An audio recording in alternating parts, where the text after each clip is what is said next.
I'll say this before the video kicks off. The video will be dealing with heavy topics, such as pedo, necro, and rapist ideals. And I'm sorry for anyone who gets triggered from this, but this is my story, and I'm so sorry for everything before we start. Okay, deep breath. Okay, I'm the ghostwriter for a pedophile. Starting off strong. Yup. Oh god, the worst part is I wrote for him when I was 10 to about 12. I used to have an Instagram. Remember that. That would be important later. I posted on my old Instagram that I was looking to write for someone in the caption under a photo of me at Santa Cruz. I definitely looked about 10. And Blackout DM'd me asking if I wanted to write for a video game. I said yes. I had no followers and no posts except for the one I said. I messaged him back agreeing for the one that I'm talking about. I messaged him back agreeing to what he had proposed. He said that if I wanted credit after the game released, he would be able to negotiate something with the rest of the team. But he never said anything to anyone, as far as I'm concerned. I would write with him almost constantly. I would write with him without my parents ever knowing. I would share Google Docs with him with this fake email. And it was just a false email that was under my name, but it was very clear from the get-go that I was really young. I would start to write about dormitabis and realizing I was writing, Garvey.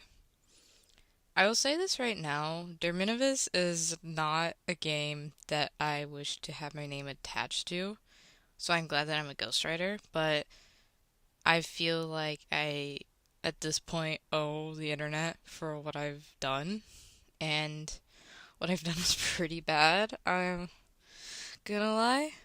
Um, I would sit across the table at a McDonald's from Blackout about 2 times, and each time he would um,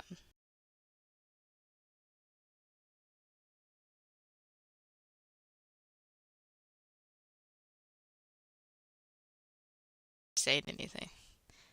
He was very awkward. Gonna lie.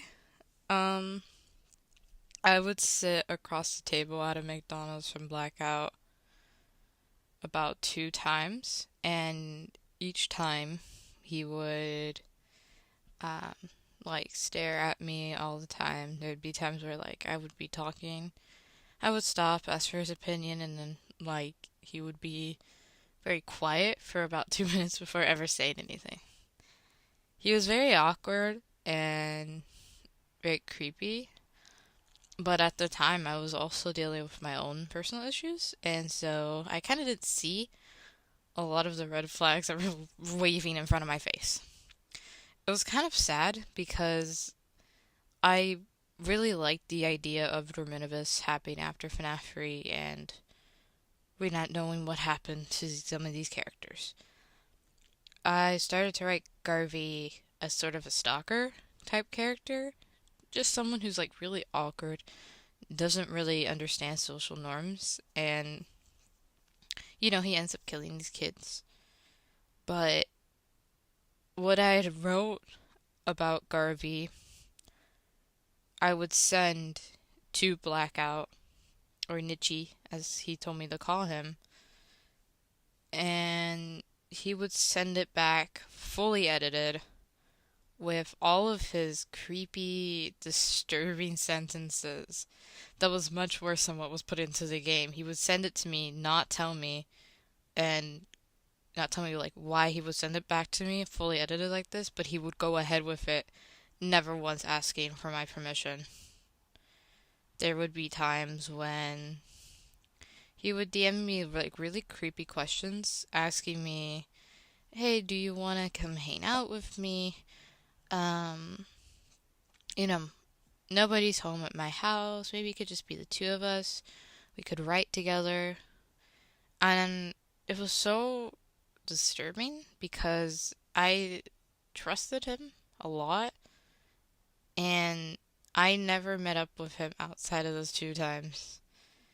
And he would talk about him having a girlfriend, that he was trans or whatever, and that he was male to female, which obviously he wasn't, and he was lying to me. But he also said at like points that he was Jewish, but he would also like immediately retract that and be super anti-Semitic when we were talking to each other.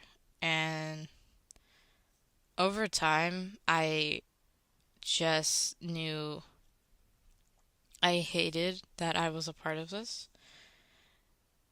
And I'd heard from outside that he was recording this with the VA for Garvey, and the VA got really mad that a lot of about a lot of what he had Ernie G had wrote. And that was to hear that, I knew that I had to get out of there. I started typing out this long email to Nietzsche telling him that I wanted to step back from the project. He he called me for Discord in the middle of talking to him, and it was really weird. He called me, he was talking about, him wanting to kill himself because the backlash was crazy. He didn't like that I was thinking about leaving. He's entitled to me. I wrote for him. He can ruin my life. And I just started thinking, I don't care if you don't want to be around anymore, because what you've done to me is crazy. You took my words and literally turned them into something incredibly disgusting, and I can't forgive you for that. That's something that you'll have to live with, and I'm sorry. He said, okay, if that's what you want, you should check your profiles on all your social medias.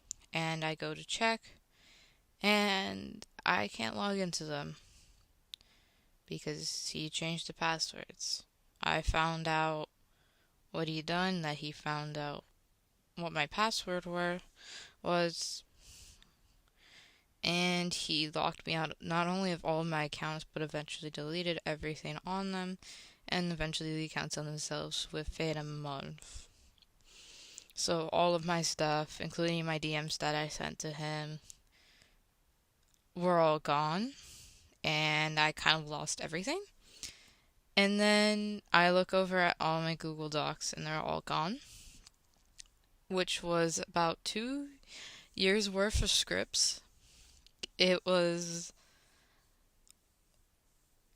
about 400 Google Docs, each of them containing about 30 to 40 pages. And all of them are stuff I not only wrote for Blackout, but I also wrote for me to be able to start my own shows. And it was all gone. Um, I'll never forgive him for that, because that was my livelihood. That was something I loved to do, and he ruined it. He fucking ruined it. I went into just trying to think about what I would do from there. And I started to play the FNAF free game. And every time I would look at Springtrap, all I could think about was the things that Garvey was saying in Dormitabis the entire time. And that ruined it for me. I dropped out of the fandom immediately about 3 months after the game dropped. I was pretty much done. I didn't really talk about FNAF. I think the only things that I had that were FNAF was watching game theory videos, and then, you know, after that, I needed to take a break.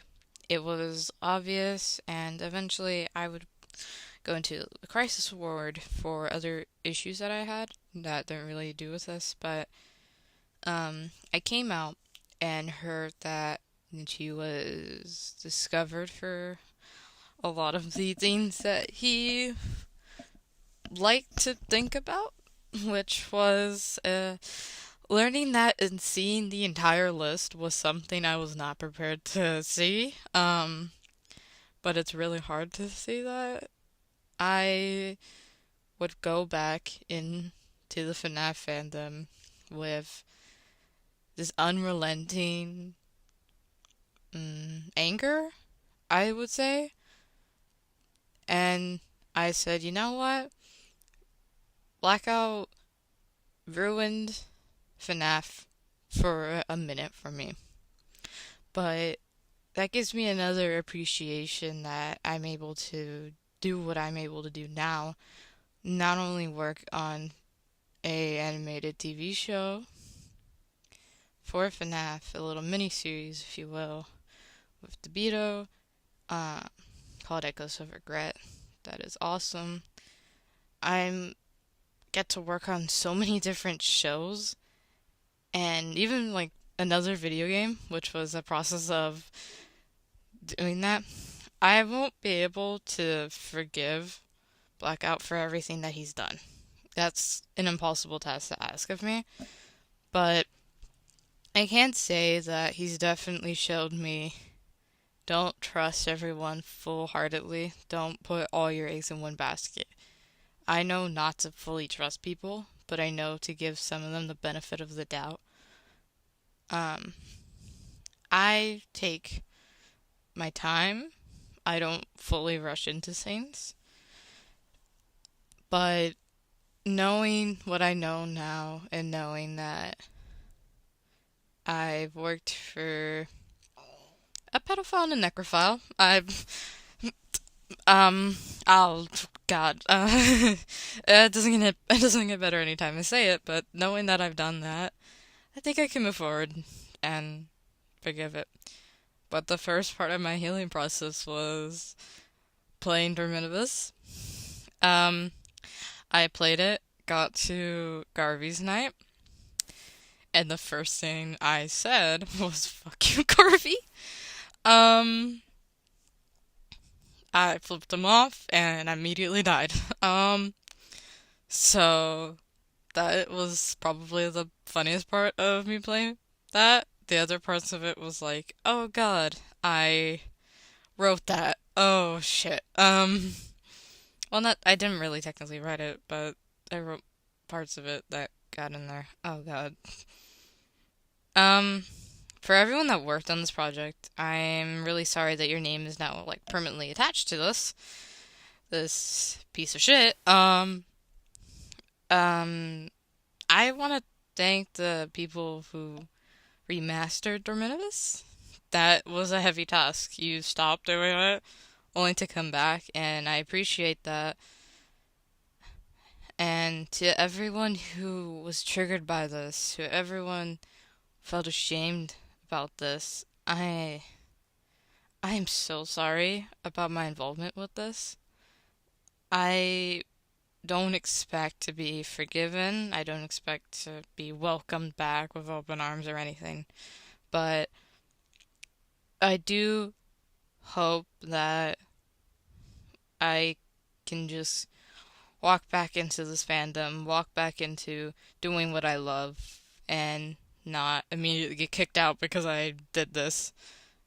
Um, I'm meeting Blackout in person one final time, He said that he saved my Google Docs on a hard drive, which will expedite a lot of my processes. If that happens, I hope to punch him in the face. Maybe. Depends on how I feel. But now that I'm 16 and in 2024 finally making not only a video about this, but just finally being able to talk about this and not feel fully ashamed and scared that I now am a part of this forever, but to know that it's okay to just accept that I've done things I'm not proud of. And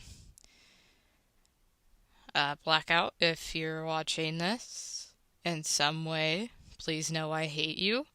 Um, I hope when I finally meet you in person again, um, you will give me back my writings and I never have to speak to you again. And I hope to finally meet the other creators of Dormitabis and just apologize for being a part of this. I am so sorry. Oh God. Um, yeah. Thank you for the Beto for letting me come on FNAF Echoes of Regret. Thank you to pretty much anybody who's willing to let me on a project, knowing that I did this. Now it's permanent. It's on the internet forever, and um, I'm I'm really sorry. Really, really sorry. I can't even forgive myself, so it's fine if you don't forgive me, because I'm pretty much in the pit at the moment, and recording this only without a script and just having to talk off my memory is really hard, and I am probably gonna cry now that I realize that I've done this, so I have to go. Um, Thank you. Bye.